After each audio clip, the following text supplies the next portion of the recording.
Does Paul ever claim to have eaten a meal with Jesus? No. Does Paul ever claim to have walked down a road with Jesus? No. Does Paul ever claim to have spoken audibly to Jesus and Jesus talks back? I don't believe he spoke, but Jesus spoke to him audibly, yes. Oh, he claims that? Yeah. Where? Oh, I think, okay, you're right. In Acts, that's more Right. in Acts. He's the other back. You're Okay, correct. so I can grant you that Jesus appeared to Paul in some way, but we know that Paul never claims to have eaten with Jesus, spoken audibly back and forth with Jesus, walked with Jesus. So Yeah. what really is this appearance now? See, here's the problem I have, though, with this, is, again, we do have an account from Luke describing the event that Paul doesn't go into the same detail about, but he doesn't contradict it. Right, but Paul never wrote as evidence against it is just kind of ridiculous. I think this standard of looking at history is exactly my point about our different starting points when viewing the evidence. But I'm trying to find points of agreement, and you and I agree that Paul never spoke to Jesus, walked with Jesus, or ate with Jesus. Yes, we agree on that. And what you said about Luke is found in Acts. Paul never wrote that. Are we agreed about that? Yes, he didn't write that. No. Right. Okay. This is the thing. Like, in order for atheists and Christians like yourself to actually make progress, we have to agree on the bare bone facts. Otherwise, we're not going to get anywhere.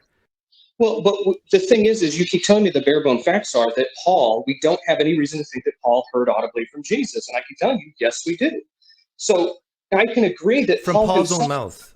I can agree with that. Yeah, he doesn't testify it from his own mouth. But I cannot agree that there is no reason to think that he had a conversation with Christ, that he saw a risen Christ, or that, I mean, specifically audibly, as you keep bringing up. So now, the basic timeline in history is that Jesus walked and talked on the earth for about 30 years, 32 years, 33 years, and then died, and then he rose from the dead after a weekend, and then spent about 40 days on earth, and then ascended into the heavens. Are we agreed on that? As reported in the New Testament? Yes. So when did Paul hear audibly from Jesus? When? I don't remember the date of the year offhand. But is it before or after the ascension? I believe it was after. Right. So now let's get this straight. The ascension happens, Jesus goes in the heavens, everybody says bye, the Holy Spirit comes, and all that sort of stuff. And then sometime after, probably a year or two, Jesus comes back to earth to talk to Paul?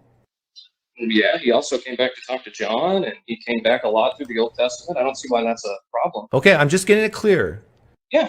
Now, when you say he came back to earth to talk to Paul, John, and other people, he did this in bodily form? Yes, I don't believe he was out of body when he did it. I believe his literal body is in heaven. His glorified body is described by Paul as us having when we are resurrected. Okay. So, yes. Okay, good. Okay, so he comes back in bodily form. Do we have any reports that after the ascension, that people other than Paul saw Jesus, because he's in bodily form, so you can see bodies? Do we have any evidence in the New Testament that someone other than Paul saw Jesus' body? After the ascension, I don't believe so. Everything that Paul cites in 1 Corinthians is that all of those that saw. Okay, very good. We're agreed on, we're agreed on that fact. So now, using the historical method, would you say that 2 or 3 eyewitnesses are better than 1? Sure. So we only have 1 eyewitness here, right? After the ascension, yes. Yes, after the ascension. Right now, we're just focused on Paul. Okay. Who wrote close to half of the New Testament. So now we're agreed on so many facts. We're agreed that Paul never claims to have eaten with Jesus, walked with Jesus, talked with Jesus and back and forth like you and I. And now we're moving into the New Testament. You and I agreed that if Jesus did talk audibly to Paul, he did it in bodily form about a year or 2 after the ascension, which nobody but Paul saw. Are we agreed on all those facts? The people with him, I believe, saw it. But yes, I mean, we don't have to recognize that. Actually, if you read Acts, they didn't see it. Oh, okay. Yeah. But I mean, I was just going to say it doesn't. Even if they did, you could just say they're. It says that it doesn't. That we have no proof of that. But yeah, I can agree with that. Now, doesn't that seem a little like, okay, there's some evidence there, but do you see how some people might view that as a little wishy-washy?